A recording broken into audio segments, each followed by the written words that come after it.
Дүниеге келеді адам, кетеді адам.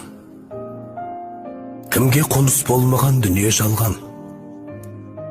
Алланың бұйрығына дауа барма, өзі берген өмірін өзі алған.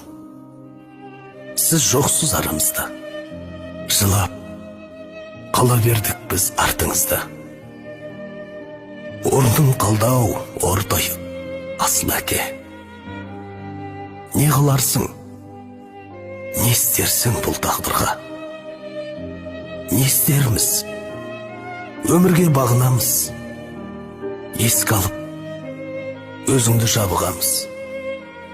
Сол бір асыл бейнеңді жан әкетай, аңсаймыз да, бәріміз сағынамыз.